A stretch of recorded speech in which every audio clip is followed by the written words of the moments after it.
am Liz Donatelli. Welcome to Reader Seeks Romance, the #1 romance novel talk show on YouTube. In today's episode, I chatted with Dana L. Davis, author of Roman and Jewel, a YA romance inspired by Romeo and Juliet and Hamilton, the Broadway musical. Dana also played a challenging round of Who Said It, Shakespeare or Beyonce.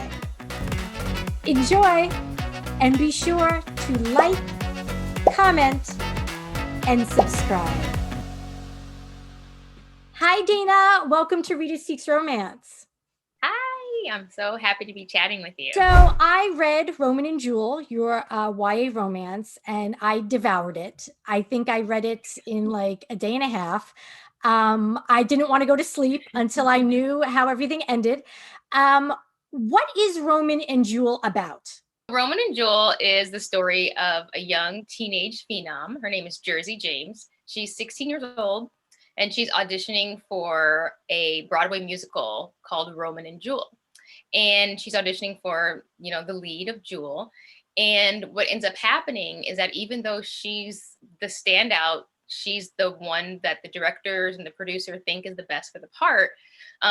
They feel like the show needs like a superstar, like a celebrity, like a Rihanna or a Beyonce or like a Ariana Grande to sort of be the lead in this musical. So when she goes to her final audition thinking she's going to finally get offered the job, they're like, sorry, but Rihanna's getting the part, which is her name is not patterned after Rihanna, but this girl's name in the book is Cindy, and so Cindy is offered the lead, and Jersey James is the understudy, and so she's asked to join the cast as an understudy, and so the story sort of starts there, and she ends up recording a rehearsal because Cindy can't be there with the lead of the musical, who's playing the part of Roman, and his name is Zeppelin in the book.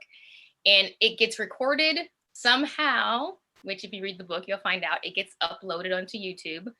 The video goes viral, and then sort of this whole controversy explodes of who should really be playing Jewel, and also like a budding romance between, this understudy and the lead, who Cindy sort of has her eye on as well. So that's sort of the brief overview of Roman and Jewel, and it's set in New York City in the world of Broadway, and with a lot of Shakespeare themes, of course. So Dana, are you a Shakespeare nerd, a Broadway nerd, or both? That's such a good question. I would say that I'm more of a Broadway nerd. I'm a huge Broadway nerd. I mean, when I was a kid, I just loved music. I'm a music major, actually, so I have my degree in music. I have a vocal performance degree from Loyola Marymount University. So I listened to rap, I listened to Tupac, and I also listened to show tunes, which my family teased me about all the time. But my favorites were like Jekyll and Hyde and Les Mis. I knew what shows were on Broadway when I was like 11 years old. That was sort of like the thing that fueled me and made me excited. And I started doing theater when I was 7. I mean, when I was in high school, I was in everything that the school did, everything that the community theater did. I was just like such a theater nerd. Now, as far as Shakespeare goes, I love Shakespeare, but I'm more obsessed with Romeo and Juliet. And I've always been obsessed with the story because I really wanted them to get a second chance. I mean, it's such an epic romance. It's such an epic love story to think that something so powerful could happen in an instant. And so I had this idea of like, how can we give Romeo and Juliet a second chance? And that's sort of how the book was, the spark that ignited Roman and Jewel. I think it all came together, like, ironically at the same time. I was dealing with intense writer's block. I had just finished The Voice in My Head, which is my second YA novel. And I had writer's block for, I would say, about 7 or 8 months where I couldn't write a word. And the way I deal with writer's block is I really don't try to get over it. I don't try to write. I just leave it be. I close my laptop and I push it to the side. But when that's your career as a writer, that can be like extremely depressing. And so I would drop my daughter off at school And I would just like drive around the city because I was so lost and I didn't know what to do with myself. And so I would listen to music. And I started listening to like just Broadway show tunes in my car. And I ended up like, you know how YouTube switches to like random songs based on what they think you like. So randomly, a song from Once on This Island started playing, which had a reboot on Broadway that I didn't even know about. And so the actress was Haley Kilgore, and she was singing a song from Once on This Island. And it just sort of made me pull over and stop. And I just like started crying because the lyrics moved me so much. The song was talking about like, she's like praying to the gods and she's like, you know, don't single me out and forget me. Like, please know I'm still here. And I was just feeling so like that. And it was that moment of like inspiration of like spending so many months driving around listening to show tunes where I was like, I had this idea about Romeo and Juliet and I was like, it has to be set in the world of Broadway. Like, it was just like this aha moment where I wanted to write a story about insta love. I wanted to give it more meaning, but I wasn't sure where to start. And when that song like hit me, I was just like, oh, it has to be Broadway. And of course, Roman and Jewel has like themes of reincarnation too. So all these things sort of just came together, like converged at this special moment that I'll never forget, where my writer's block ended. And I was just like, Broadway, because for a long time I had this Shakespeare idea, but just wasn't sure how to give it fresh energy, you know? And I just think that music has such a powerful impact on us. So I was just so excited to be able to like tell a story where music was a part of it. Yeah. And music was a huge part of it while I was writing it too. I mean, I stayed listening to love songs. I stayed in this like bubble of like true love. It was really magical working on it. Well, it definitely comes through because you get that feeling of romance and deep forever love, you know, from the story. I really was going through this transition spiritual wise, and I was believing a lot of new things and reconnecting to my faith. And one of the things that I believe in is the idea of reincarnation. And so I thought it would be beautiful to add like an underlying like importance to that feeling of seeing someone and immediately being connected to them, immediately feeling something, immediately being drawn to them. And I know people can be really harsh on insta love stories because it's almost like, that's not believable. You can't fall in love in a day or two.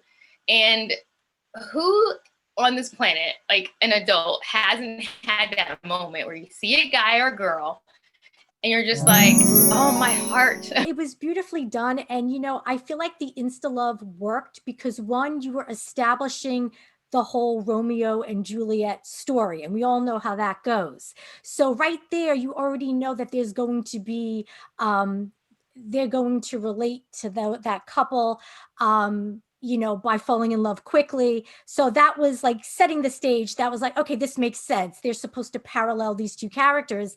But also at that age, what you feel can only be described as insta love. Like you feel just so hit like a ton of bricks.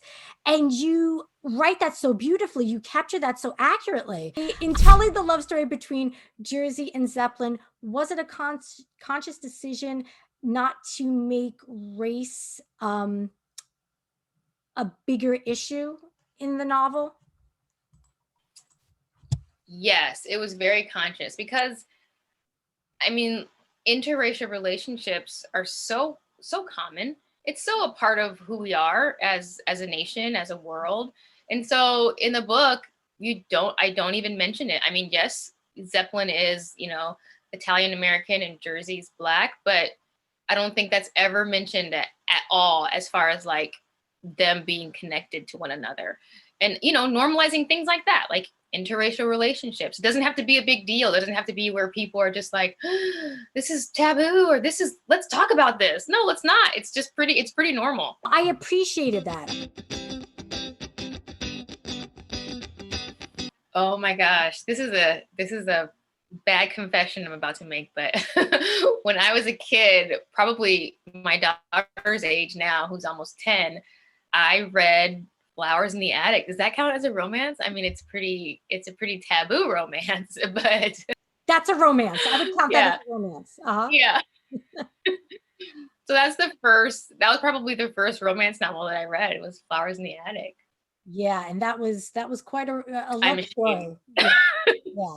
And then I read all of VC Andrews' series. Like everything she wrote, I read it. I was like at the library.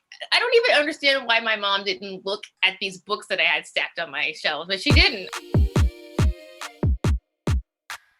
So these lines are taken from Shakespeare plays and from Beyonce's song lyrics. Okay. Number 1. Hell is empty and all the devils are here. Shakespeare or Beyonce? I'm going to say Beyonce. Shakespeare. I am the dragon breathing fire, beautiful mane. I'm the lion. Okay, I'm gonna say Beyonce again. Yes. Am I wrong? That is Beyonce. That is Beyonce. That is correct. Yay. I cannot be a man with wishing, therefore I will die a woman with grieving. Ooh, who knew that Beyonce and Shakespeare were like so, close? Shakespeare. That is correct. What's worse, looking jealous or crazy? Beyonce. That is correct, Beyonce. This one I actually did not get right myself when I looked it up. My wicked tongue, where will it be? It feels like Shakespeare, but I'm going to say Beyonce just because I'm going to go the opposite. That is correct, Beyonce. But yeah, to be fair, I didn't make the connection between Shakespeare and Beyonce on my own. There are a few blogs that have this type of test about Shakespeare and Beyonce. So someone else noticed that. Yeah, that's fascinating, actually. It has been a pleasure chatting with you today, Dana. Thank you for joining me here on Reader Seeks Romance.